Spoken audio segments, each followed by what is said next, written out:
Hey friends, welcome to Chapter Book Storytime. We are reading Coup by Kayla Noel. In our previous chapter, Coup was brought into Tully's apartment, fresh out of the terrifying snowstorm, and discovered that Burr was safe. His wing is still damaged and he'll never be able to rejoin the flock, but he's safe. And Coup is reunited with him. She also got to have a fresh, wonderful, delicious apple and took a terrifying shower and is learning already so many things about this strange human world. This next chapter, Chapter 8, is called Goodwill. Now, not necessarily all of you know this. I'm going to give you some context. Goodwill is a store that takes donations from people who don't need something anymore. If it's still in good condition, someone can donate a piece of clothing to Goodwill, and then people who don't have a great deal of money to spare can go and purchase clothing at Goodwill for a significantly reduced price. We can take this as a clue that Tully does not have a great deal of money to spare. But most importantly, in this case, Goodwill is a fascinating new experience for Coup. There was so much to learn. Everything was new. Tully taught Coup about light switches, refrigerators, faucets, and stoves. The more Tully babbled, the more Coup began to understand her words. Tully showed Coup how to make the bed. Bed was an easy word. It was a human's nest, and talked about going to the thrift store to find a little cot to make Cou's own, so Tully could get her own bed back. But Coup preferred to sleep in a more pigeonish way. After a few nights, Tully understood and let her make a pile of clean blankets and cozy old newspapers in a corner of the living room. Coup learned to drink water from a glass without spilling, fix a peanut butter sandwich, brush her teeth with sweet-tasting soap, and turn the shower on and off, discovering in the process that it was not as much like a thunderstorm as she first thought. Tully taught her how to use the rest of the bathroom, too. Tully's house was full of mysteries. There were orbs of sunlight in the ceiling that turned on and off with a switch. There was a freezer where food lay in piles of icy snow behind a plastic door. There was endless food, all of it fresh and clean and tasty. The words Tully had for it were as delicious as the food itself. Lemon cheesecake, fruit cocktail, tapioca pudding, oyster crackers, toast with strawberry jam. How strange! Humans made their bread hard and stale on purpose, then added rotten-looking fruit slime, yet it somehow tasted good. Cheddar cheese on saltines, buttered noodles, potato chips, shrimp lo mein, and vegetable fried rice from something called Jade Moon Kitchen, which a man delivered in fragrant cartons right to Tully's door. Coup had never imagined food could be so different and miraculous. On a cloudy afternoon soon after she arrived, Coup watched in awe as Tully used 2 sticks and a big ball of stringy fluff to make a small red scarf for Coup, one to match the red hat Coup refused to take off. I love having someone to knit for, said Tully, her hands flying. Ever since the Postal Service forced me to retire, I've been up to my ears in knitting, trying to kill time while I figure out what to do with my life. I've made some things for my little neighbor Aggie, but I'm not sure she wants 10 more hats and a dozen scarves.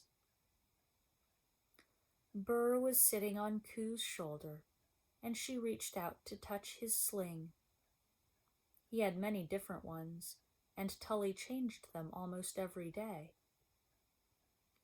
Today's sling was blue and white and covered in tiny bumps Tully called popcorn stitches. Oh yes, Tully laughed. I love knitting for Milton too, but there's only so much you can knit for a pigeon, even one as willing to wear my outfits as Milton.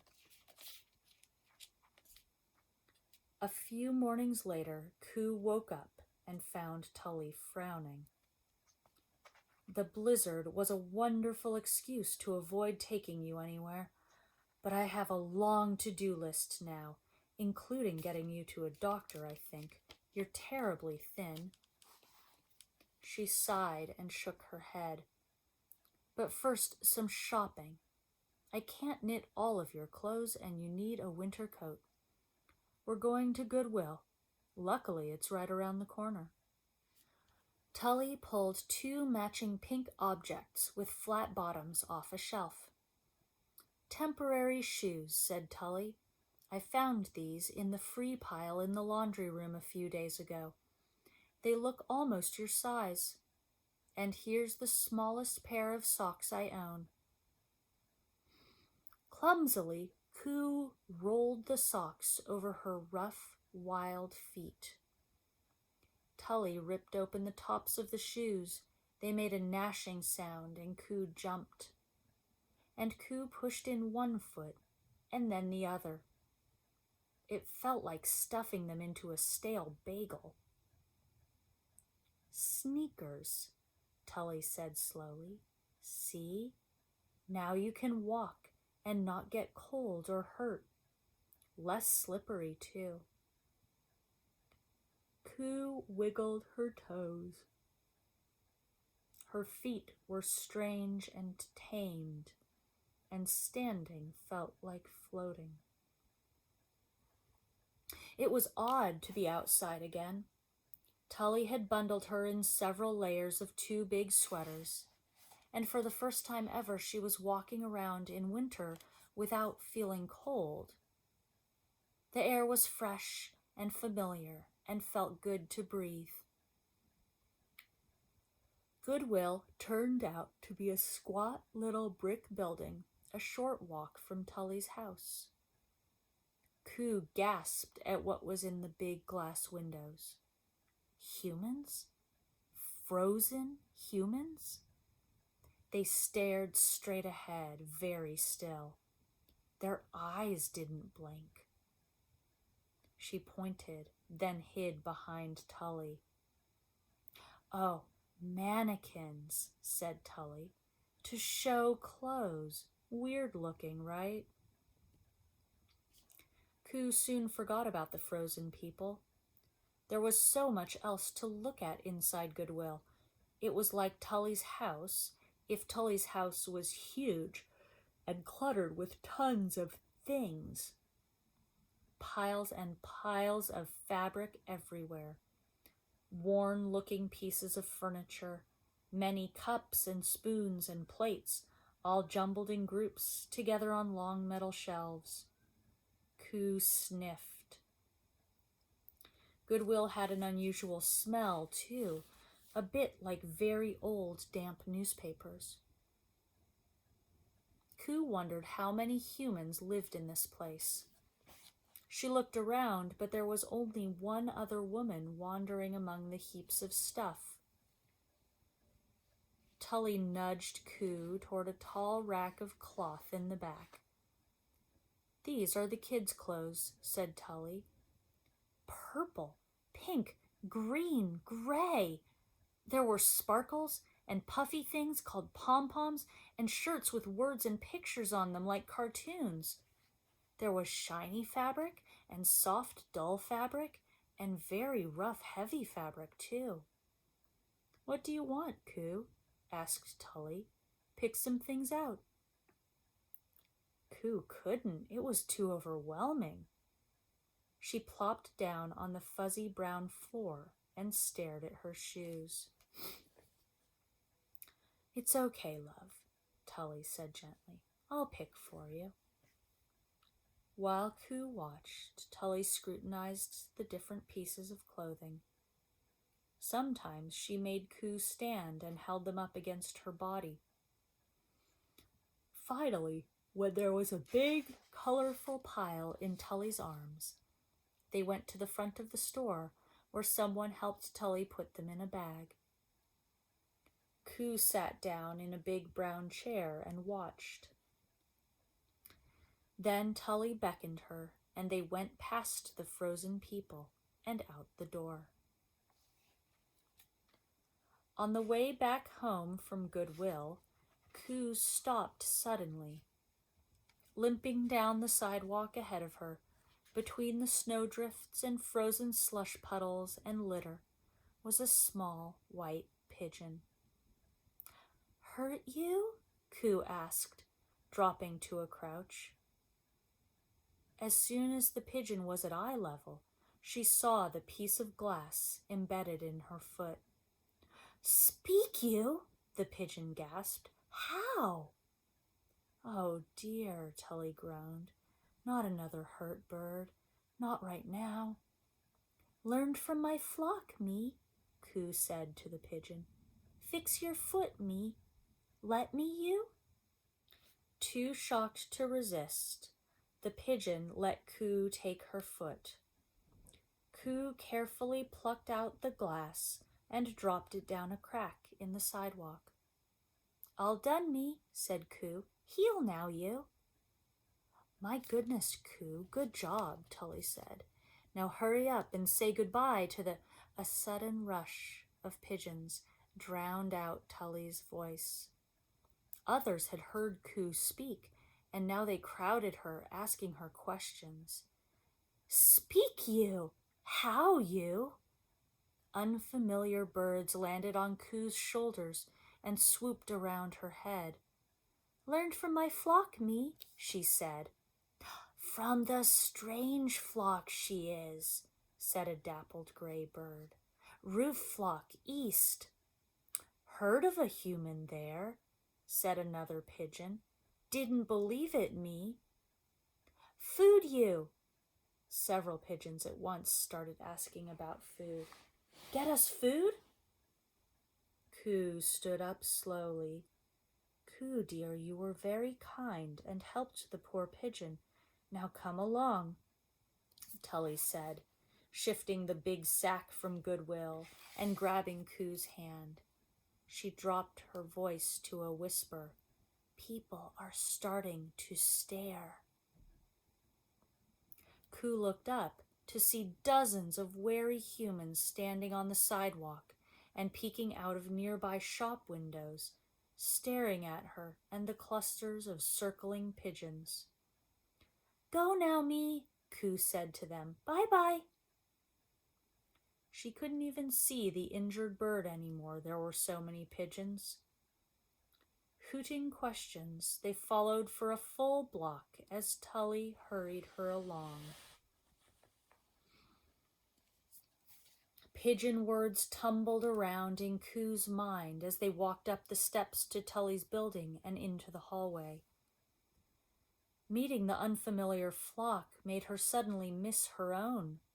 So much had happened, she'd hardly had time to think about them. But now she felt ill with worry. Were they still hungry? Did everyone make it through the storm? Coo barely noticed that on the stairs inside the building sat a small human with a big purple knit hat, black hair, and peculiar glass circles over her eyes. Hello, Tully. The small human shot up and smiled. Oh, my goodness. Hello, Aggie, Tully paused, her eyes darting from Coo to Aggie and back again. "What are you doing here?"